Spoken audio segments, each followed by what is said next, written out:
forget to subscribe my channel. Hang Duk Mana. Sas. Assalamualaikum, selamat datang lagi ke channel Hang Duk Mana. Mari kita dengar penjelasan daripada Datuk Kamal Amir terhadap isu Zahid beli bayangan berada di penghujung karier sebagai ahli Parlimen Bagan Datuk. Saya baca sikit detik Asrul Awan ini, Bagan Datuk Timbalan Perdana Menteri Datuk Seri Ahmad Zahid Hamidi memberi bayangan bahawa beliau kini berada di penghujung jabatan sebagai ahli Parlimen. Ahli Bagan Datuk itu baginda pun berkata sebelum meninggal Arif Politik, beliau mahu memastikan Bagan Datuk terus maju serta sifat miskin tegar. Saya menjadi ahli Parlimen dari 1995. Pada hemat saya, ia satu perkhidmatan yang sungguh panjang dan saya sedang berada di penghujung perkhidmatan sebagai ahli Parlimen. Akibat dengan penjelasan daripada Datuk Kamal Amir, dah kita komen macam biasa. Politik tanah air kita, saudara. Dan sekarang ni, saudara, kenyataan Presiden UMNO. Bila mengatakan bahawa dia kata dia bagaikan sebenarnya dia cuma sembang biasa saja. Waktu beliau menghadiri upacara persambutan awal di Pavali di kawasan pilihan raya di Bagan Datuk. Kemarin saya cuba menghubungi teman-teman pegawai yang hadir di majlis tersebut. Saya kata betul ke begitu? Dia kata tak ada. Cuma yang memuat Presiden UMNO, dia kata saya pun kadang-kadangnya sampailah juga, akan sampai masanya di peringkat penghujung politik. Maklumlah usia saya pun dah mencecah kepada angka 70. Biasa begitu saja, tapi media terus pick up, buat cerita kononnya Datuk Seri Zahid akan berhenti. Tak ada sebenarnya. Dan saya kadang-kadang melihat saudara, kadang-kadang Datuk Seri Zahid dia sebagai pemain politik, dia nak menguji juga sejauh mana rakan-rakannya masih setia dengan beliau. Dia lontarkanlah saya ni, biasalah saudara, agak-agak okeylah, mungkinlah akan datang aku nak bersara lah. Ini mungkin tapi sebagai orang politik, bila melawak tu maka dianggap serius. Itu jadi masalahnya saudara. Jadi sebenar-benar tak ada. Dan saya lihat bahawa itu dia mau melihat berapa ramai, berapa banyakkan buaya yang masih ada dalam kolam UMNO. Itu mungkin juga percaturan politik Datuk Seri Zahid.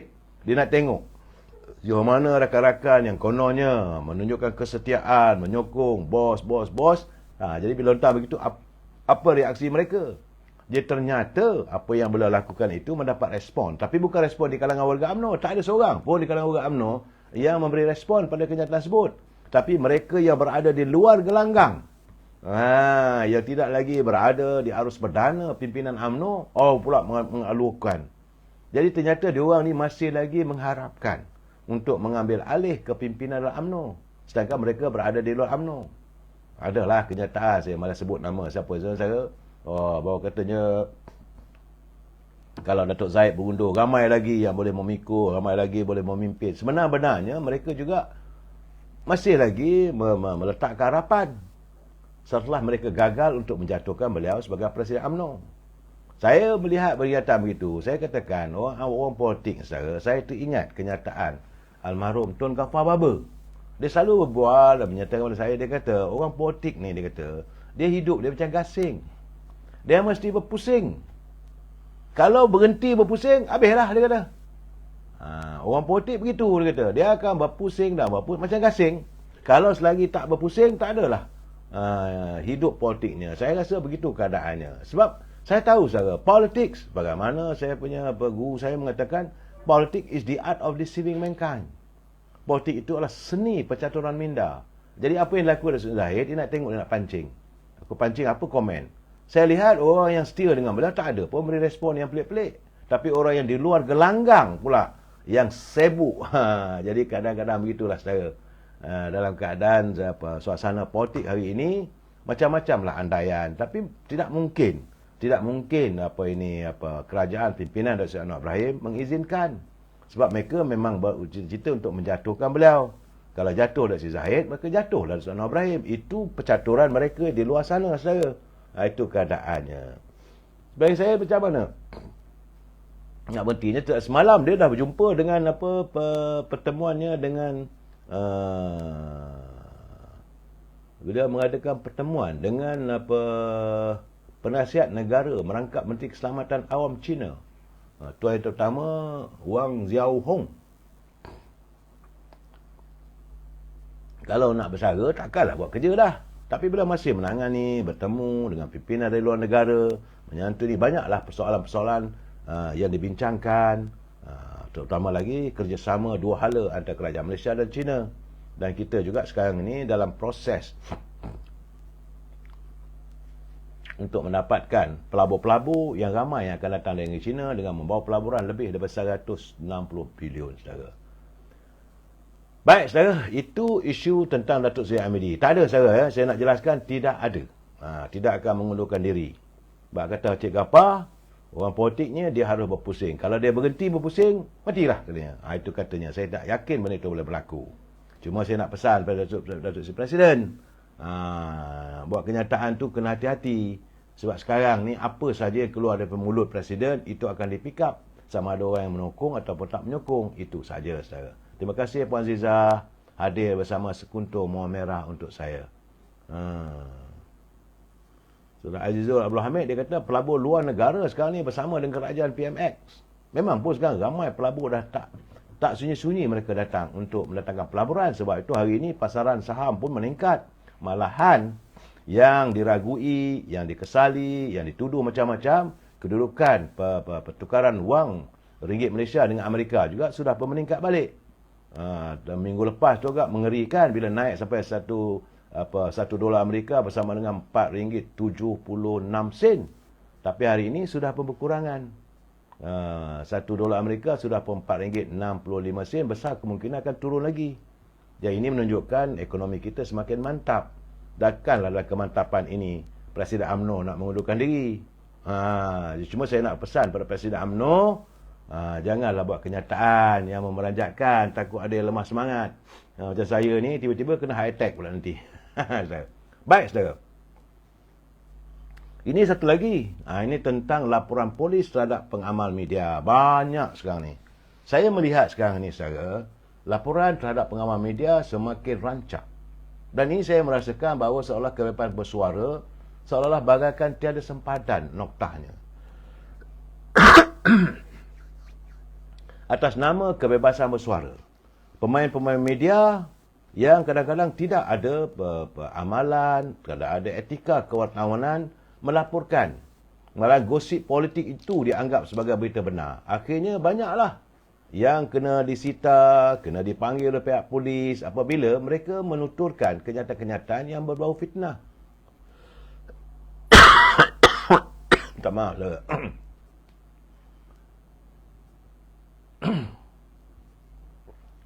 Dan sejak seminggu dua ni saya melihat fitnah yang dilontarkan, dihalakan kepada yang mahu Perdana Menteri tidak kunjung padam. Macam-macam cerita, saudara. Macam-macam.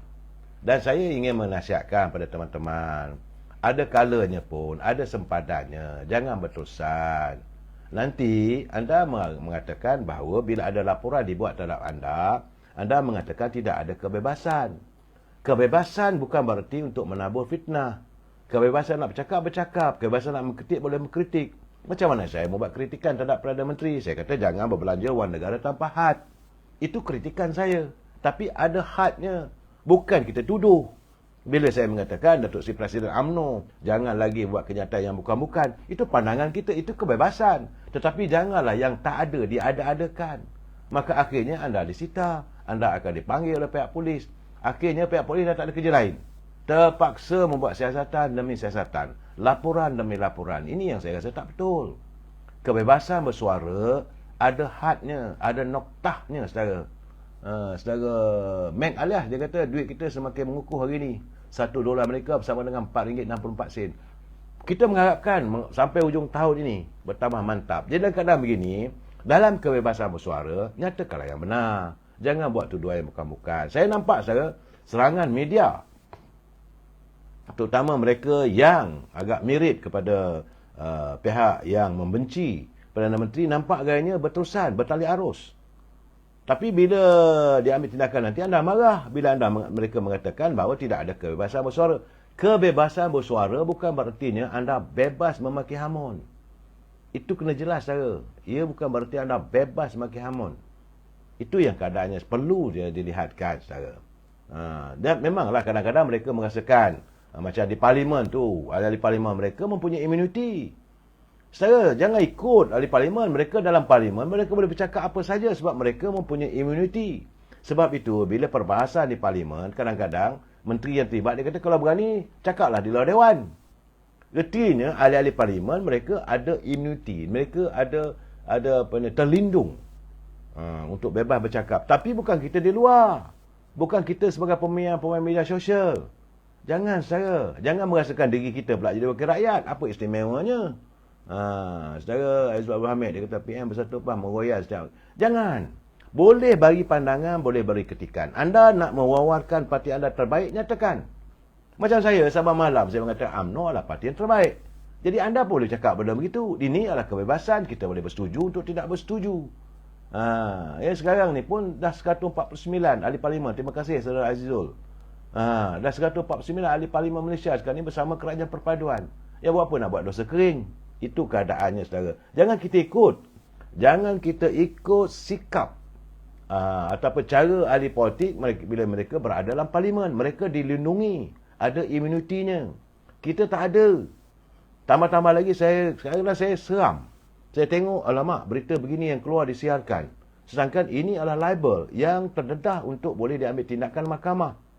Jadi saya nak bagi tahu kepada saudara, kalau anda bercakap pumpang dalam media sosial dan sebagainya, bila ambil tindakan mahkamah, apakah anda akan dibela oleh orang yang anda sanjung? Sebagai contohlah saudara, saya sekarang ni pumpang memuja seorang pemimpin. Kalau jadi apa pada saya, ingat pemimpin dia nak jaga kita. Yang akan menjawab diri kita sendiri, saudara. Jadi berfikirlah sebelum membuat kenyataan yang bukan-bukan. Memanglah mereka seronok. Bagi orang yang tidak bersama dengan pimpinan kerajaan hari ini, apa saja anda lakukan, wah terbaiklah. Dapat pujian lah. Tapi jika berlaku sesuatu pada diri anda, apakah mereka akan membela anda? Ini saya nak bagi tahu pandangan saya lah, saya secara peribadi. Sebab saya telah melalui banyak kes-kes. Kawan-kawan akhirnya mereka give up. Bila saya jumpa, malah lah sekarang ni, kita aja duk jaga mereka. Kita berjuang bagai anak rak. Tapi apa kita dapat? Bila dia mereka jadi menteri, kita tak dapat apa pun. Itulah natijahnya, saudara. Jadi ada batasnya. Sebab itu saya minta kawan-kawan berhati-hati. Janganlah kadang-kadang berterusan yang bukan-bukan. Saya pun tidak memuja dan memuji pimpinan UMNO sehabis-habisan. Ada, sebab selalu saya pegang kata-kata, kalau kita sayang seorang itu, janganlah sayang berlebih-lebihan. Kalau benci pun, janganlah berbenci berlebih-lebihan. Pegang kadar kesederhanaan. Nak kritik, boleh kritik, tak ada masalah. Tapi saya khawatir, saya lihat sekarang ni. Bagaimana kita mengatur macam-macam lah Perdana Menteri. Akhirnya, bawa bajet. Mereka yang dulu sembah mengatakan kerajaan akan jatuh. Bergedudup saya tengok. Macam-macam teman-teman dalam media sosial. Bulan Ogos, bulan November akan jatuh, bajet akan naik. Akhirnya mana? Saya mengkari. Tak ada pun dia belah bagi, malahan kata sebulat suara. Dan hari ini datang lagi. Tidak ada dasar. Tidak ada arah tujuan Datuk Seri Anwar Ibrahim pimpin negara. Dan bila dibuat kenyataan hari ini, orang yang miskin tegak, yang tak ada pendapatan, kerajaan akan berusaha untuk menyantuni mereka. Dapat duit poket bulanan, tiap-tiap bulan. Nak apa lagi? Mana ada kerajaan dalam dunia begini, saya? Mana ada kerajaan dalam dunia? Yang saya ingat mungkin satu di Norway je lah. Saudara, bila negara itu kaya raya, rakyat je mendapat pulangan daripada hasil negara. Dan bagi negara lain tak ada, saya. Pergilah negara-negara yang miskin. Saya tak mau menyebut negara lah, sensitif. Banyak negara, sama ada sebelah Afrika ke sebelah mana-mana pun, saya. Banyak negara yang miskin, rakyatnya, yang gelandangan. Malahan di Amerika sendiri pun berapa 20 juta tak silap saya, gelandangan. Dan sekarang ni gelandangan itu akan ditangani oleh kerajaan Madani, pimpinan Datuk Anwar Ibrahim, dan mereka akan dapat bantuan bulanan tunai untuk bukanlah nak bermewah-mewah, untuk beli makanan, untuk tempat tinggal dan sebagainya. Ini akan disantuni oleh kerajaan. Dan sekarang ni nak kata apa, saya? Tak malu sendiri. Kita tak komen saya lah. Dia saya dah Zahid Amidi saya nak test je ni. Test market je ni. Tengok apa respon orang. Dia cakap lah macam tu. Pada saya, Zahid Amidi boleh lagi terus menerajui UMNO untuk satu penggal lagi bergabungan dengan PMN Anwar Ibrahim untuk menentang PN pada PRN 16 nanti. So, apabila isu ni keluar ni, kecoh juga semua surat khabar keluarkan isu ni. Saja Zahid Hamidi cakap macam tu, dia ingat Zahid Hamidi nak berhenti betul lah tu. Tapi apapun, kita berharap Zahid Hamidi terus menerogi UMNO dahulu kerana belum nampak lagi yang bakal-bakal yang boleh menggantikannya. Okey, mari terus menyokong kerjaan Prof dan Datuk Mek Anwar Ibrahim. Assalamualaikum.